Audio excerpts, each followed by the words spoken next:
Magandang gabi, kaibigan.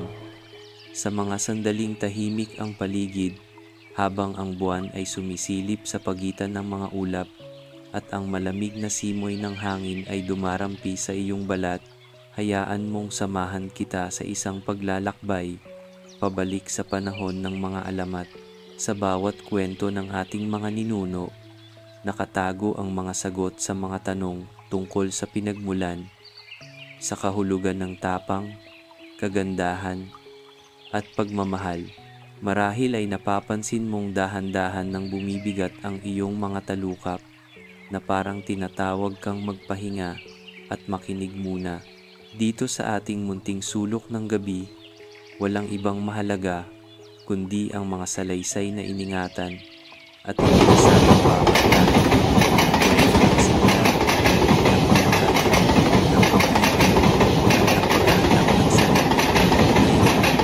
Bago mo hayaan ang iyong sarili na lamunin ng antok, ihanda mo ang iyong imahinasyon.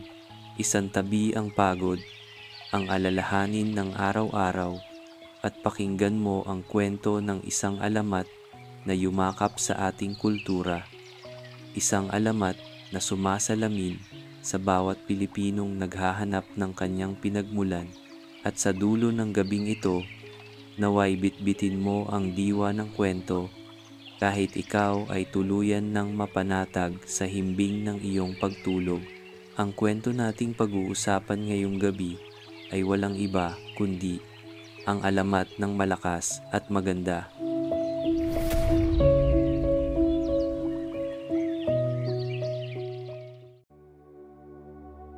Noong unang panahon, sa kalaliman ng isang gabi na walang buwan, pinuno ng katahimikan at kadiliman ang buong paligid. Walang hangin, walang tubig, walang bituin, para bang natutulog pa ang lahat ng maaaring mabuhay. Sa kawalang hanggan ng dilim, tila walang hanggan din ang kawalan ng ingay. Walang sigaw, walang bulong, walang kahit na anong bakas ng buhay. Sa loob ng katahimikang iyon, parang may mahiwagang enerhiya na nagkukubli, nag-aabang ng tamang sandali upang umusbong. Sa gitna ng kawalang anyo, may isang bagay na namumukod tangi, isang dambuhalang kawayan. Hindi ito ordinaryong kawayan na makikita mo sa tabi ng ilog o sa paanan ng bundok. Ang kawayan na ito ay mas mataas pa sa pinakamataas na puno, mas makapal pa sa pinakamatibay na troso. Ang mga dahon nito ay kasing laki ng mga balabal ng diwata, at ang kulay berde nito ay kumikislap na parang pinapainit ng isang hindi nakikitang araw. Tila ba, kahit sa gitna ng kawalang hanggan, ito lang ang tanging tanda na may darating na pagbabago. Tahimik ang dambuhalang kawayan, ngunit sa loob nito, may nangyayaring hindi abot ng isipan ng kahit sinong nilalang. Sa bawat pintig ng oras, bagamat hindi pa umiikot ang araw o buwan, may nararamdamang mainit na pag-alon ng enerhiya. Para bang sa bawat sandaling lumilipas, unti-unting humihinga ang kawayan. Sa bawat paghinga nito, nagkakaroon ng kakaibang musika ang paligid. Isang awitin na tanging ang mga nilalang ng diwata at engkanto lamang ang nakaririnig sa kanilang panaginip. Sa loob ng kawayan, isang binhi ang dahan-dahang sumisibol. Hindi ito basta binhi ng halaman. Ito ay binhi ng buhay, ng pag-asa, ng lahat ng bagay na maaaring mangyari. Sa loob ng binhi, naglalaban ang dilim at liwanag. Unti-unti, parang sinasala ng binhi ang lahat ng lakas sa paligid. Pinipiga ang liwanag mula sa kadiliman. Hinuhugot ang pag-asa mula sa kawalan. Sa bawat sandaling dumaraan, dahan-dahang bumubuo ang binhi ng isang bagay na mahirap ipaliwanag. Isang hiwaga, isang pagnanasa, isang pangarap. Minsan, Sa katahimikan ng gabi, isang malamig na hangin ang dumaan. Hindi ito ordinaryong simoy. Ito ay unang hininga ng mundo.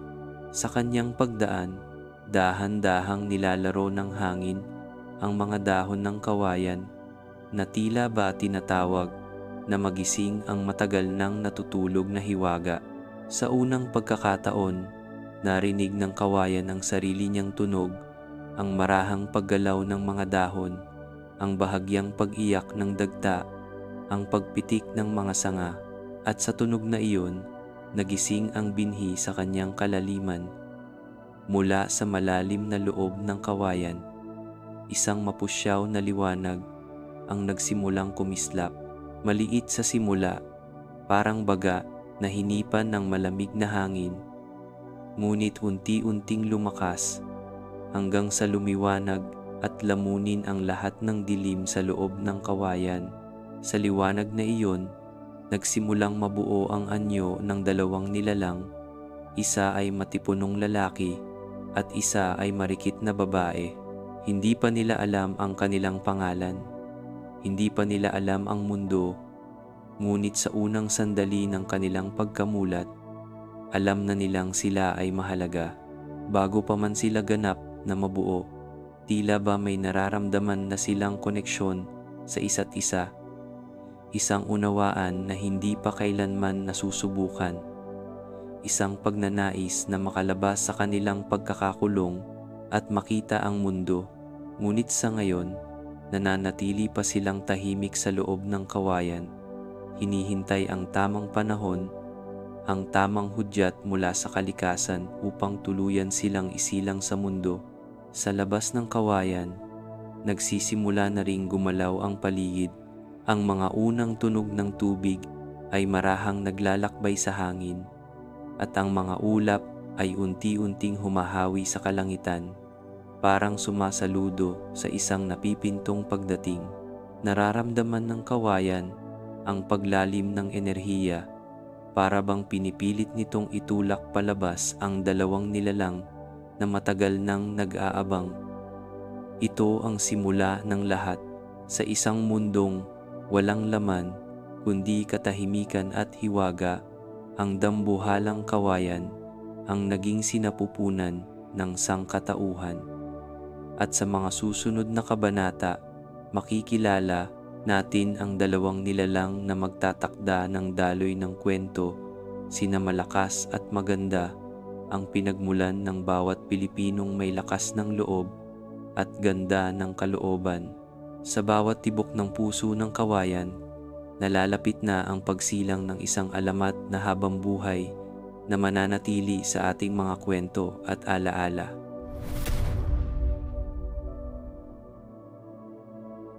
Sa paglipas ng mga araw at gabi, sa katahimikan ng sinaunang mundo, unti-unti ring nagbabago ang paligid. Sa kabila ng kawalang hanggan at pag-inog ng panahon, may isang pangyayari na magpapabago sa kapalaran ng lahat ng nilalang, ang pagdating ni Bathala. Sa kalangitan, nakatanaw si Bathala, ang dakilang lumikha, ang pinagmumulan ng lahat ng buhay. Sa kanyang kataasan, nakita niya ang kabuuan ng daigdig, ang ulap na mistulang ulap lamang, ang mga punong tila sumisibol pa lang, at higit sa lahat, ang dambuhalang kawayan na tila may sariling buhay. Kaiba ito sa lahat ng kanyang nasaksihan, sapagkat ang kawayan ay nagliliwanag ng kakaibang liwanag, isang sinag na hindi nagmumula sa araw o sa mga bituin, kundi sa loob mismo ng halaman. Napukaw ang kuryosidad ni Bathala sa bawat hibla ng liwanag na lumalabas mula sa kawayan, parang may tinig na bumubulong, mga awit ng pag-asa, mga dasal ng pagnanais, mga pangakong hindi pa binibigkas. Hindi ito pangkaraniwang ilaw, para itong lampara ng buhay na nag-aanyaya sa kahit sinong makakita na lumapit at saksihan ang hiwaga sa kanyang kalooban. Bumaba si Bathala mula sa kalangitan, dala ang kanyang lakas at karunungan. Sa bawat hakbang niya sa lupa, nagkakaroon ng buhay ang paligid. Ang mga damo ay tumutubo, ang mga ibon ay nagsisimulang umawit, at ang hangin ay nagiging mas mabango. Tila may mga bulaklak na nagsisimula ring bumukadkad, ngunit ang atensyon niya ay nananatili sa kawayan. Habang palapit siya ng palapit, lalong lumalakas ang sinag ng liwanag na nagmumula rito. Nang marating niya ang paanan ng dambuhalang kawayan, huminto siya saglit at pinakiramdaman ang kabuuan nito. Napansin niyang ang bark ng kawayan ay malamig, ngunit tila naglalaman ng init na mahirap ipaliwanag. Ang mga ugat nito ay nakalubog sa lupa, ngunit parang sumisipsip ng lakas mula sa kaibuturan ng mundo. Hinaplos ni Bathala ang kawayan gamit ang marahan ngunit makapangyarihang palad, at sa bawat dampi, nararamdaman niya ang pintig ng isang bagong simula. Parang sumasabay ang tibok ng kawayan sa tibok ng kanyang sariling puso. May kakaibang musika na hindi naririnig ng ordinaryong nilalang. Sa kanyang pandinig, naririnig niya ang marahang bulong ng dalawang nilalang na nasa loob. Isang tinig na malakas at puno ng tapang, at isang tinig na mahinhin at puno ng ganda. Para bang nag-uusap ang kanilang mga diwa, umaasang maririnig sila ng lumikha. Sa bawat paghaplos ni Bathala, dahan-dahan ding nagbabago ang paligid ng kawayan. Ang lupa ay naging mas mataba at maaliwalas. Ang mga sanga ng ibang halaman ay yumuko na parang sumasaludo sa kanyang presensya. Ang mga ulap ay naghiwalay, at sa unang pagkakataon, isang mas maliwanag na sinag ang tumama sa kawayan, isang liwanag na sumisimbolo ng bagong simula. Napansin din ni Bathala na sa bawat kislap ng liwanag mula sa kawayan, unti-unti ring lumalakas ang pag-alon ng enerhiya sa paligid. Ang mga alitap-tap ay sumisilip mula sa mga dahon, nagsasayaw sa liwanag na tila ba nagbubunyi sa pagdating ng mahalagang sandali. Sa kabila ng lahat ng ito, nanatili pa ring tahimik ang kawayan, pero alam ni Bathala na sa ilalim ng katahimikan ay may nagbabadyang himala. Dahil sa taglay niyang karunungan, nauunawaan ni Bathala na ang kawayan ay hindi lamang halaman, kundi sinapupunan ng bagong buhay. Nakikita niya sa kanyang paningin ang dalawang nilalang. Sa loob nito, hindi pa ganap na tao, ngunit puno ng potensyal, puno ng lakas at ganda. Alam niyang oras na para sila'y magising at makita ang mundo. Ngunit bago niya gawin ito, inisip muna niya kung anong klase ng mundo ang dapat nilang kalagyan. Kaya't bago pa man tuluyang buksan ang kawayan, ginamit ni Bathala ang kanyang kapangyarihan upang pagandahin ang paligid. Ginawa niyang mas luntiang ang damuhan, pinayabong ang mga puno, pinuno ng mga bulaklak at hayop ang kagubatan. Sa kanyang huling haplos sa kawayan, iniwan niya ang isang pagpapala na ang anumang lalabas dito ay taglay ang biyaya ng tapang at ganda, upang sa kanilang paglalakbay, mapanatili nila ang balanse ng mundo. Sa puntong iyon, naramdaman ni Bathala na handa na ang lahat. Muling humaplos ang kanyang palad sa dambuhalang kawayan. Sa sandaling iyon, parang sumabog ang liwanag, hindi nakakasilaw, kundi nakakaakit, mainit ngunit payapa. Ito na ang simula ng paglalakbay ni na Malakas at Maganda, ang unang liwanag na sumira sa katahimikan at nagbigay ng pag-asa sa bagong mundo. Sa liwanag na iyon, nagsimula ang tunay na alamat.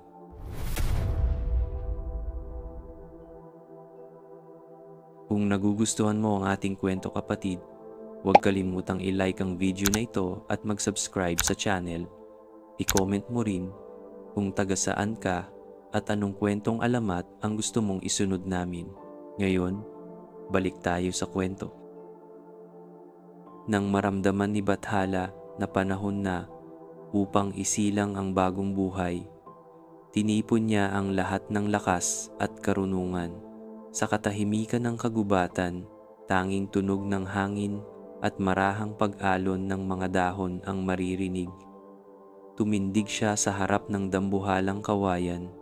Ang kanyang mga mata ay puno ng pag-asa at pananabik sapagkat alam niyang ang pagbubukas ng kawayan ay simula ng bagong yugto, hindi lamang ng mundo kundi ng lahat ng nilalang na susunod dito. Maingat niyang hinaplos ang pinakagitna ng kawayan. Sa bawat galaw ng kanyang palad, parang may alon ng init na kumalat sa katawan ng kawayan. Tila ba nagigising ito mula sa mahabang pagkakahimlay. Huminga ng malalim si Bathala. Inalala ang mga dasal ng hangin, ang bulong ng lupa, at ang awit ng liwanag na matagal nang umiinog sa paligid. Sa isang iglap, marahan, ngunit matatag, hinati niya ang kawayan gamit ang kanyang makapangyarihang kamay. Ang tunog ng pagbiyak ay tila musika ng pagsilang, isang himig na hindi pa naririnig kahit ng pinakamatandang diwata.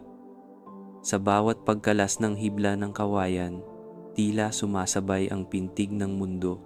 Unti-unting bumuka ang katawan ng dambuhalang kawayan at mula sa loob nito ay lumalabas ang isang liwanag, banayad ngunit makapangyarihan, malamig ngunit nagbibigay init sa puso ng sinumang masilayan. Mula sa liwanag na iyon, dahan-dahang sumilip ang dalawang nilalang. Una, isang matipuno at matikas na lalaki. Ang kanyang mga balikat ay malapad, ang kanyang tindig ay matatag, at sa kanyang mga mata ay naglilihim ang tapang at kakayahang magtanggol. Siya ang tinawag na malakas, hindi lamang dahil sa kanyang lakas ng katawan, kundi pati na rin sa tibay ng kanyang loob. Kasunod niya ay isang marikit at mahinhin na babae.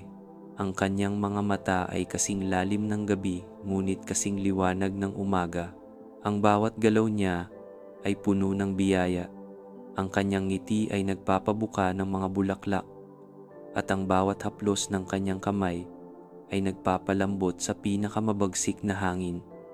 Siya si Maganda, taglay ang alindog at ganda na parang mula sa pinakabuting panaginip. Sa unang pagkakataon, naramdaman nila ang malamig na hangin na dumampi sa kanilang mga balat. Kinapa ni malakas ang damuhan sa kanyang paanan at naramdaman niya ang tibok ng lupa. Samantalang si Maganda ay marahang dumampot ng dahon at inamoy ang samyo nito. Amoy sariwa, amoy simula. Nagkatinginan sila, puno ng pagkamangha sa bago nilang paligid.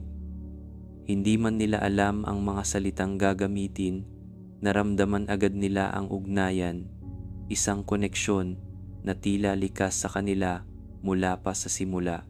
Habang nagmamasid sina Malakas at Maganda sa kanilang kapaligiran, napansin nila ang ganda ng kagubatan na inihanda ni Bathala. Ang mga puno ay tila yumuyuko sa pagbati, ang mga bulaklak ay masiglang namumukadkad, at ang mga ibon ay nagsisimulang umawit ng awitin ng pagtanggap.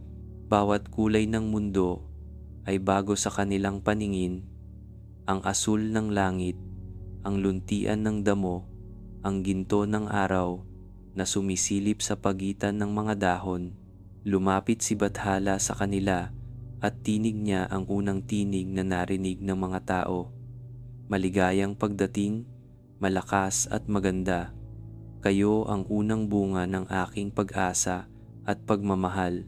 Nilikha ko kayo mula sa kawayan upang ipaalala na ang tunay na lakas ay may kaakibat na kagandahan at ang tunay na ganda ay may kasamang tapang.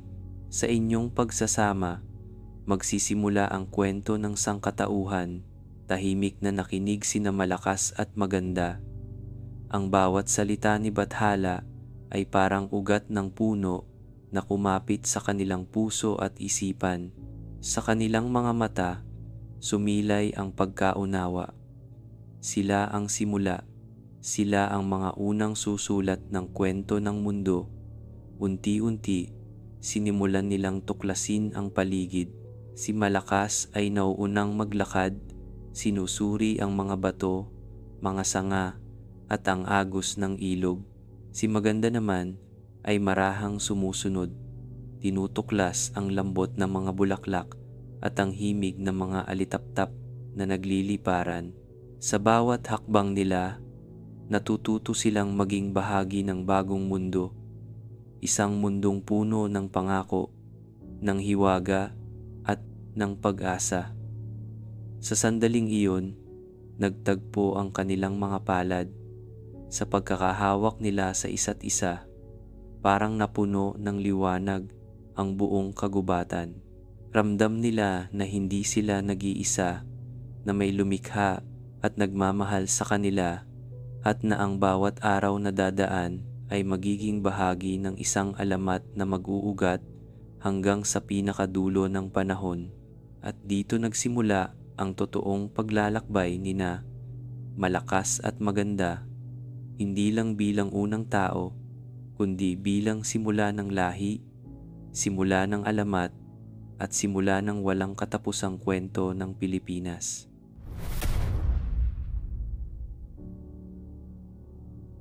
Pagkabiyak ng kawayan at paglabas ni Malakas at Maganda, saglit silang nagkatitigan, parang nag-uusap ang kanilang mga mata, nagkakaunawaan.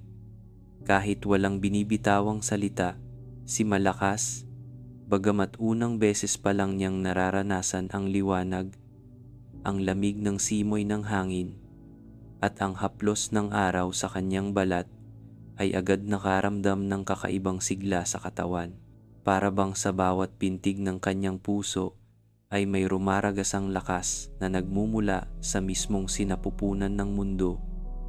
Nagmasid si Malakas sa paligid. Napansin niya ang makakapal na damo sa kanyang paanan, ang mga punong matayog na tila abot ang langit, at ang bughaw na kalangitang nililibutan ng mapuputing ulap. Tila bang may sarili siyang misyon na iligtas, pagyamanin, at bigyang saysay ang bagong mundong ito. Ipinikit niya ang kanyang mga mata at nilanghap ng malalim ang sariwang hangin. Ramdam niya ang koneksyon sa lahat ng bagay, sa lupa, sa hangin, sa ilog, at sa kawayan na siyang naging tahanan nila. Ngunit higit pa sa lakas na taglay ni Malakas, ang kanyang unang iniisip ay si Maganda. Nakita niya ito sa gilid ng kawayan, tila nag-aalangan lumabas, natatakot at nagtataka sa bagong paligid. Lumapit si Malakas at marahang hinawakan ang kamay ni Maganda. "Halika," wika niya. "Huwag kang matakot, sasamahan kita." Sa paghawak niya sa kamay ni Maganda, parang naipasa ang bahagi ng kanyang lakas. Nagkaroon ito ng kumpiyansa na unti-unting sumilip sa liwanag ng mundo. Tinulungan ni Malakas si Maganda na makalabas mula sa kawayan. Dahan-dahan niyang inalalayan ito, siniguradong hindi ito madudulas o masasaktan. Sa bawat galaw nila, parang may marahang musika ang paligid, ang tunog ng dahon, ang kuliglig ng mga insekto, at ang agos ng malapit na sapa ay naging unang himig ng kanilang paglalakbay. Ramdam ni Malakas ang responsibilidad. Hindi lamang siya basta malakas, siya ang unang tagapagtanggol, ang unang gabay, at ang unang kaagapay ng kanyang kasama. Nang tuluyan ng makatapak sa lupa, si Maganda, ngumiti ito kay Malakas, at sa ngiting iyon, naramdaman ni Malakas ang kakaibang init, isang lakas na nagmumula naman sa kabutihan at ganda. Salamat, mahinang bulong ni Maganda, dahil hindi mo ko iniwan. Tumango si Malakas at mahigpit na pinangako sa sarili na kahit anong pagsubok, hindi niya hahayaang masaktan o mag-isa si Maganda. Habang sila'y naglalakad-lakad sa bagong mundo, napansin ni Malakas ang pagbabago sa paligid. Sa bawat yapak ng kanyang mga paa sa damuhan, sumisibol ang mga bagong halaman.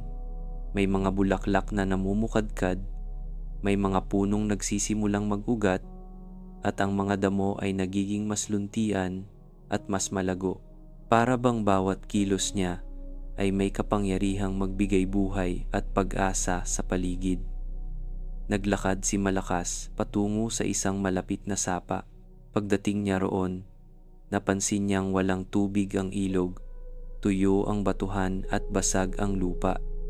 Napabuntong hininga siya at idinampi ang kanyang mga palad sa bato. Sa isang iglap, bumukal mula sa ilalim ng bato ang malamig at malinis na tubig. Umagos ito at muling binuhay ang sapa. Ang mga isda at maliliit na hayop ay nagsimulang magbalik. Sumigla ang paligid at narinig nila ang unang awit ng dumadaloy na tubig. Habang pinagmamasdan ni Maganda ang lahat ng ito, napuno siya ng paghanga at pasasalamat. Ang galing mo, Malakas, aniya. Hindi ko alam na kaya mong buhayin ang lahat ng ito. Ngumiti lamang si Malakas at tumingin sa malayo.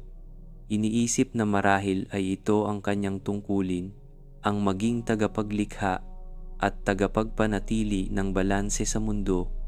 Sumunod namang binisita ni Malakas at Maganda ang mga punong nakapalibot. Hinawakan ni Malakas ang pinakamatandang puno sa kagubatan at sa kanyang paghawak, tila sumayaw ang mga sanga at dahon. Humuni ang mga ibon at ang hangin ay nagsimulang magdala ng mas matamis na amoy ng mga bulaklak.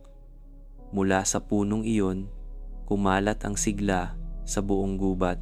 Nagsimulang maglaro ang mga hayop sa paligid, mga kuneho, usa, at mga ibong makukulay. Ang mundo ay naging mas buhay at mas makulay dahil sa lakas ni Malakas. Hindi naglaon, napansin ni Malakas na hindi lang lakas ng katawan ang kailangan sa mundo, kailangan din ng lakas ng loob, ng pag-unawa at ng pagmamalasakit. Sa tuwing nakikita niyang natatakot si Maganda, nilalapitan niya ito at pinapalakas ang loob. Sa tuwing may balakid, tinitingnan niya ito hindi bilang pagsubok, kundi bilang pagkakataong tumulong, matuto at magmahal. At dito, nagsimulang mamulat si Malakas na ang tunay na lakas ay hindi lamang nakikita sa panlabas, kundi higit sa lahat sa kakayahang magbigay, magprotekta at magmahal ng tapat. Sa bawat hakbang niya, nabubuo ang mundong puno ng pag-asa, tapang at simula ng isang alamat na magpapasa hanggang sa susunod na salinlahi.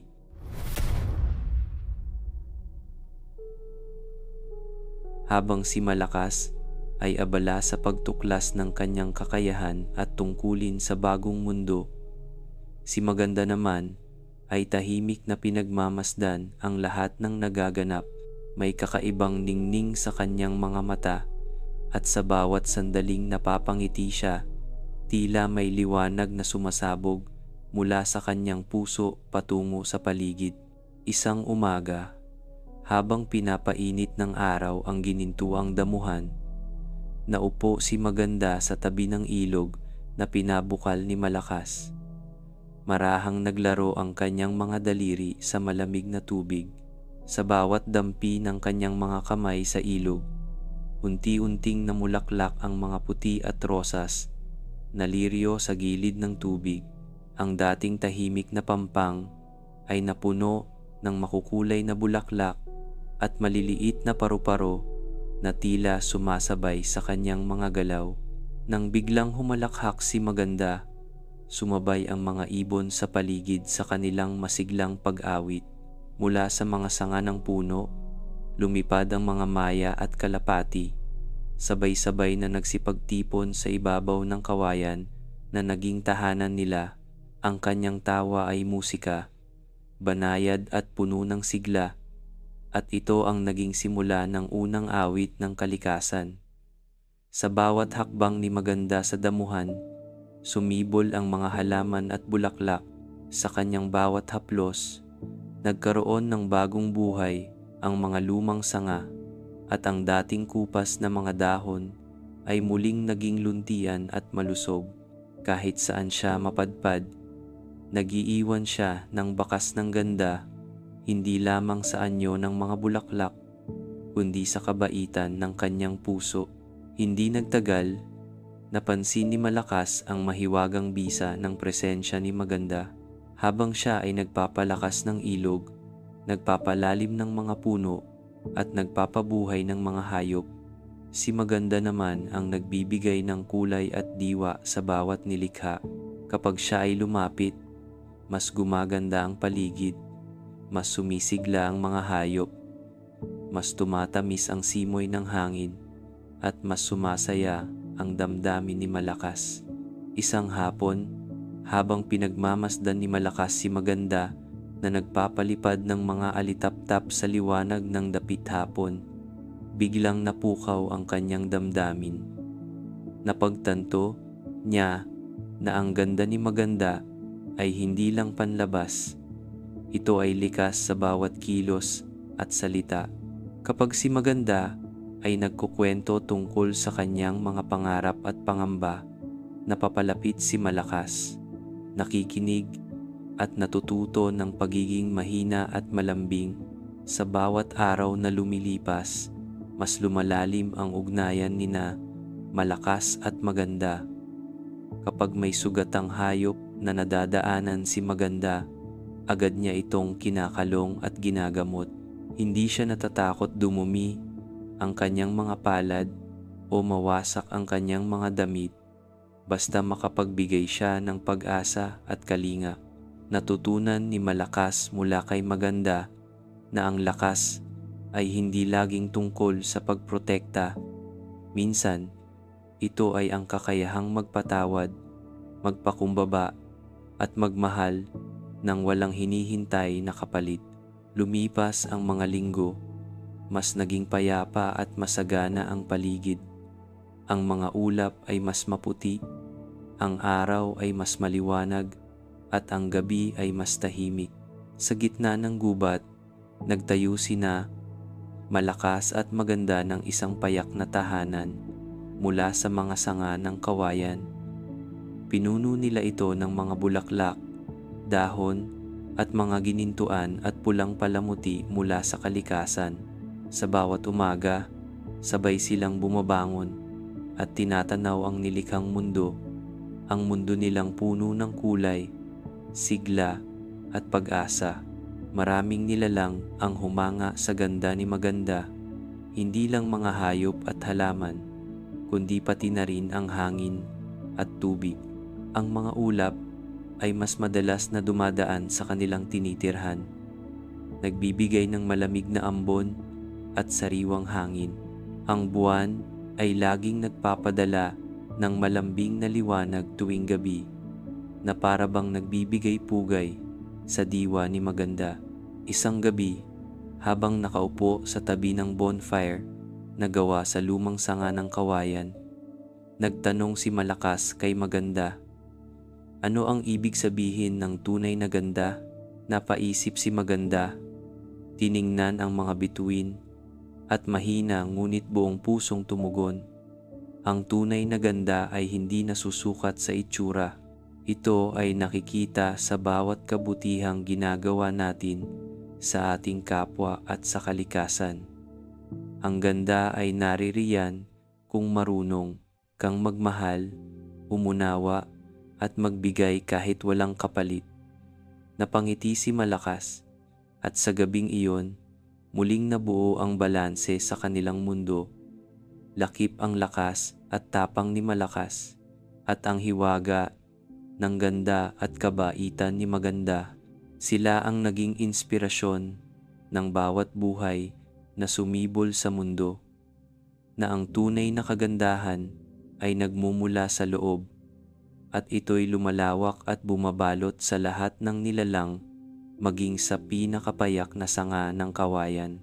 At sa kanilang pag-iisa at pagmamahalan, nagsimula ang kwento ng lahi, kwento ng lakas, ganda, kabutihan, at pag-asa na magpapatuloy sa bawat puso ng Pilipino.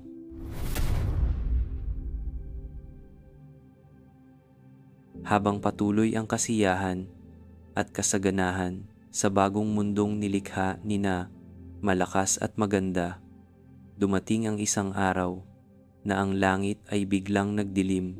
Sa simula, tila ordinaryong ulap lamang ang lumilipad sa bughaw na kalangitan.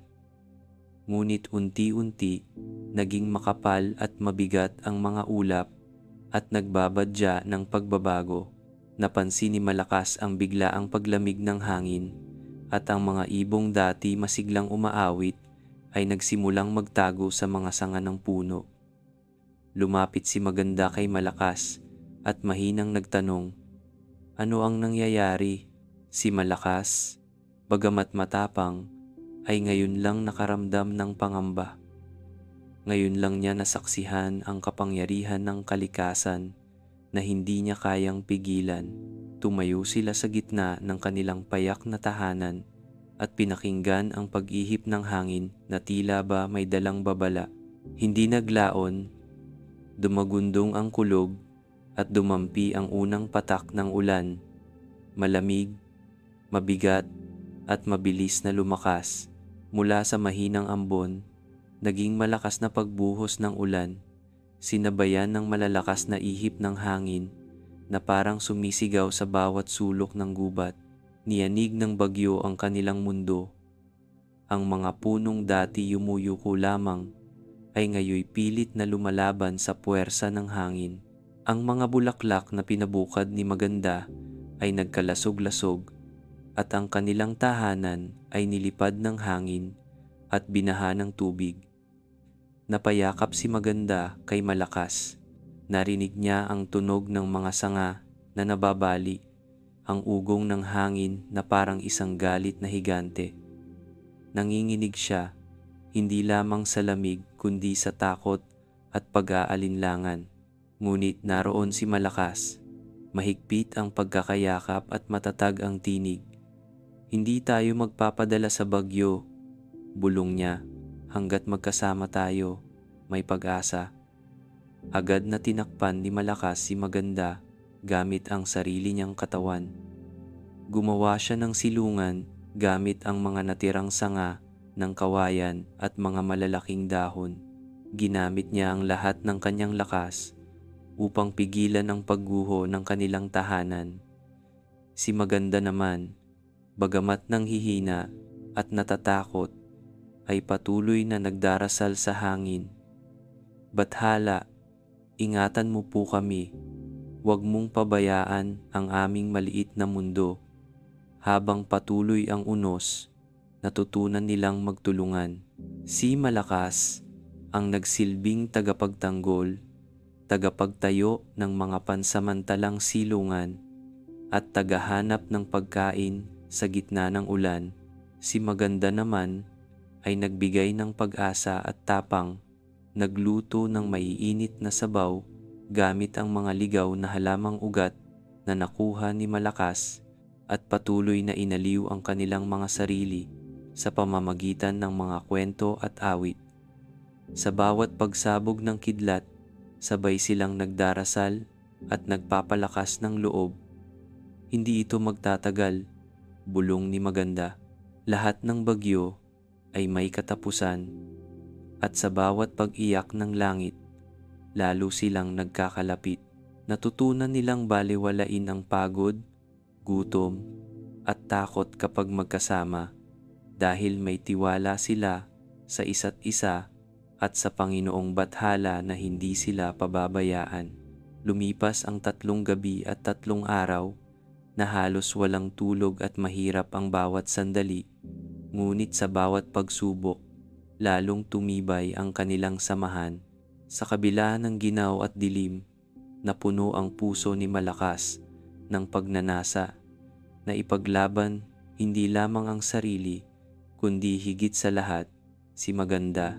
Napuno naman si Maganda ng pananalig, hindi lamang kay Bathala kundi lalo na sa kanilang pagmamahalan. At dumating ang araw na humina ang bagyo, unti-unting tumigil ang ulan, lumiwanag ang langit, at muling sumikat ang araw. Sa paglabas nila mula sa kanilang silungan, nakita nila ang mga bakas ng unos, mga sirang punong kahoy, nagbagsakang sanga, at nagkalat na dahon. Ngunit napansin din nila ang mga bagong usbong na halaman, at ang mga ibon ay nagsimulang umawit muli. Sa gitna ng pagkawasak, naroon ang tanda ng panibagong simula. Niyakap ni Malakas si Maganda. Hindi tayo nagpatinag, ani niya, at mas pinatibay pa tayo ng bagyong ito. Ngumiti si Maganda, at ang kanyang ngiti ay parang unang sikat ng araw pagkatapos ng madilim na gabi. Sa kanilang pagyakap, naramdaman nila ang lalim ng kanilang samahan, isang samahan na pinatibay hindi sa kasaganahan, kundi sa pagharap sa unos ng magkasama. Mula noon, natutunan nilang walang pagsubok na hindi kayang lampasan basta't magkasama, nagtutulungan at may pananalig. Ang unos na nagdaan ay naging paalala na sa likod ng bawat bagyo ay may bagong buhay, bagong pag-asa at mas matibay na pagmamahalan. Sa ganitong paraan, lalo pang tumibay ang alamat nina Malakas at Maganda. Alamat ng lakas at ganda na hinubog ng unos, pagtutulungan at walang sawang pag-asa.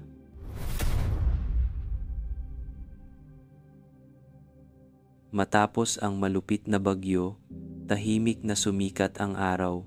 Sa unang liwanag ng umaga, muling binalot ng pag-asa ang puso nina Malakas at Maganda.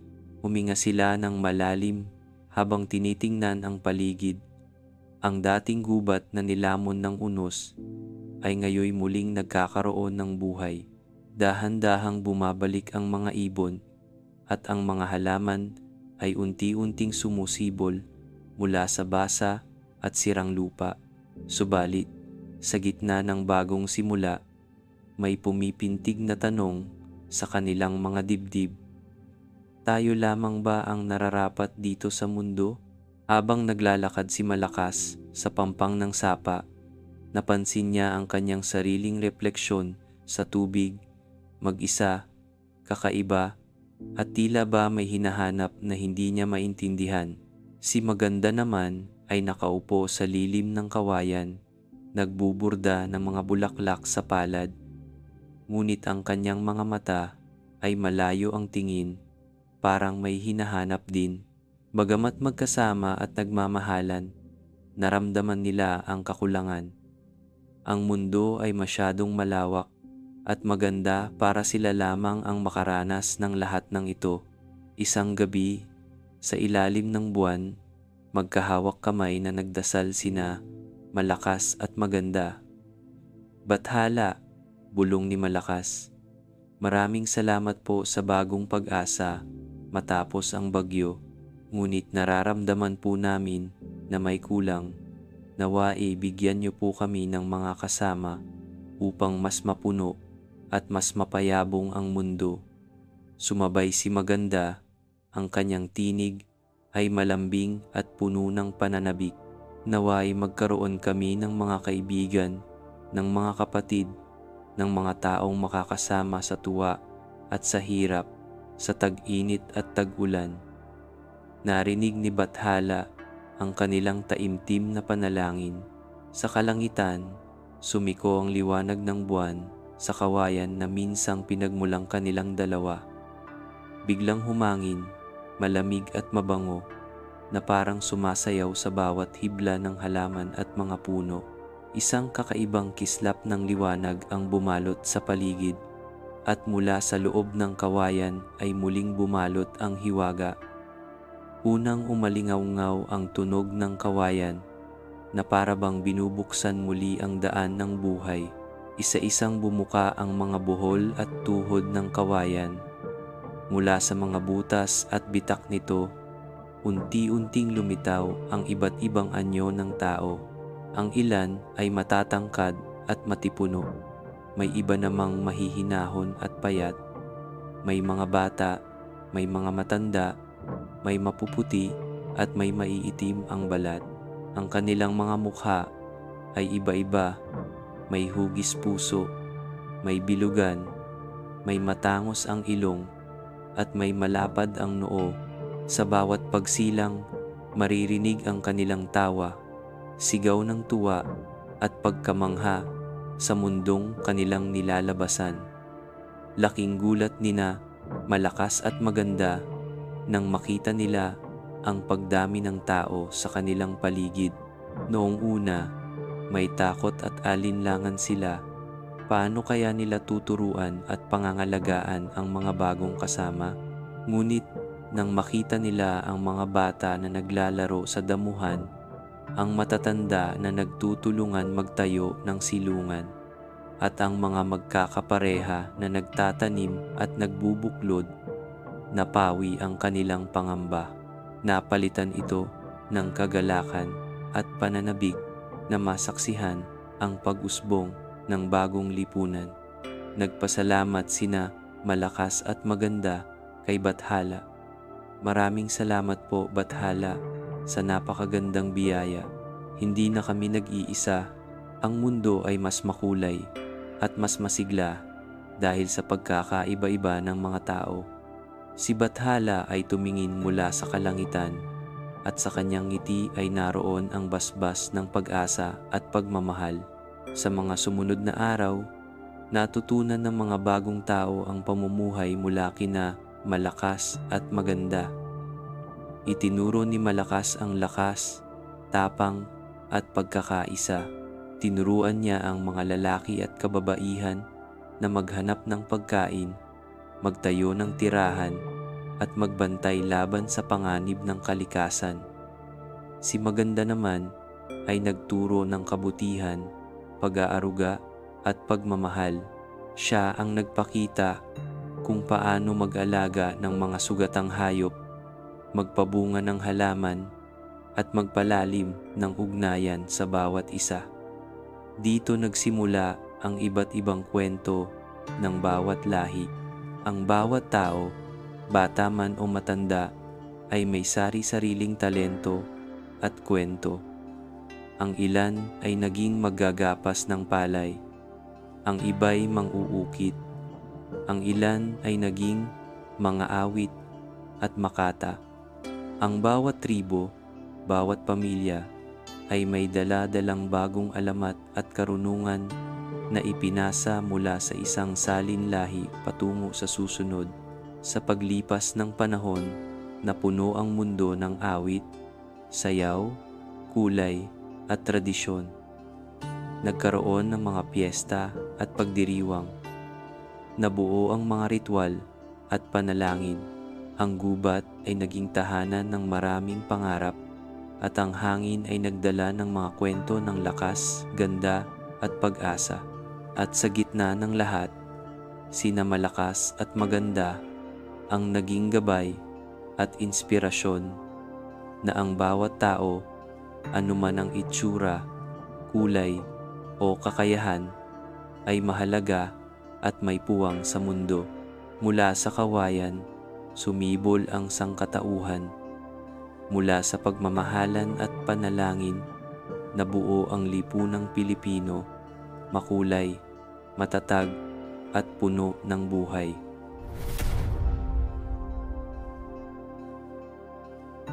Sa paglipas ng maraming taon, patuloy na umunlad at namuhay ang mga tao sa mundo na nilikha nina Malakas at Maganda. Sa bawat nayon at bawat pook, nagsimula ng mabuo ang iba't ibang pamilya, tribo at lipunan. Nagkaroon ng sari-saring wika at ugali.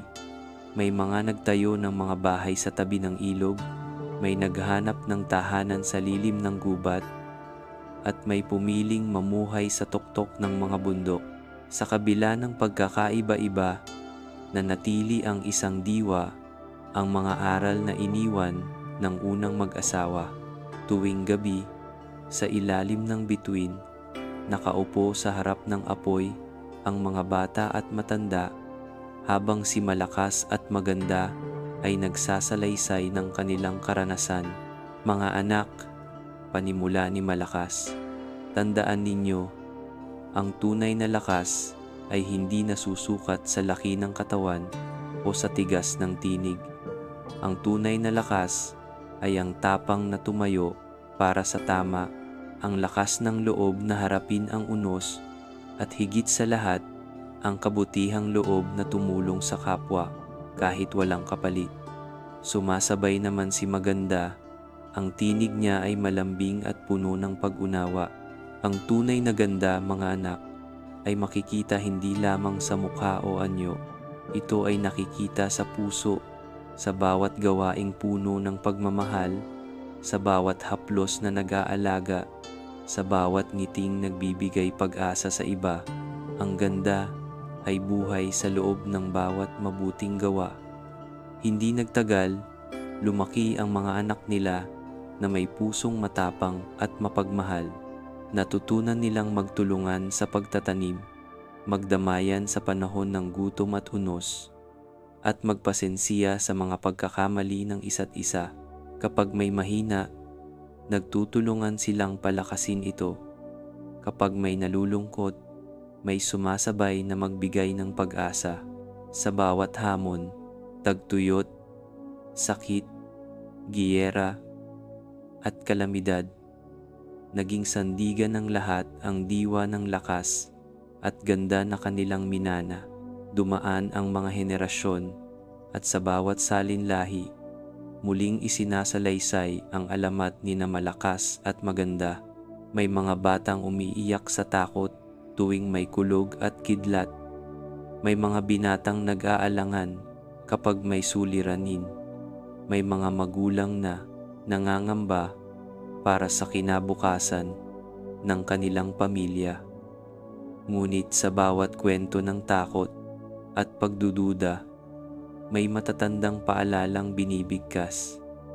Tandaan ninyo ang alamat ng ating pinagmulan. Sa dugo natin dumadaloy ang lakas ni Malakas at ang ganda ni Maganda. Hindi tayo nag-iisa. Ang alamat ay naging sandigan ng bayan, paalala na hindi lamang taglay ng iilan ang tapang at ganda, kundi ito ay nasa bawat Pilipino. Sa harap ng anumang pagsubok, ang aral ng alamat ay nagiging liwanag.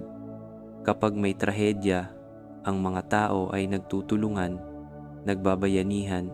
Kapag may tagumpay, ito'y ibinabahagi sa lahat, sapagkat ang lakas ay hindi kayang suluhin at ang ganda ay mas makabuluhan kapag isinasalin. Lumipas pa ang mga panahon, may mga banyagang dumating, may mga pagsubok na pumilas sa katahimikan ng mga nayon. Ngunit kahit anong pagbabago, nanatiling buhay ang alamat, paulit-ulit na ikinukwento tuwing gabi, isinasabuhay tuwing umaga, at nililok sa puso ng bawat Pilipino.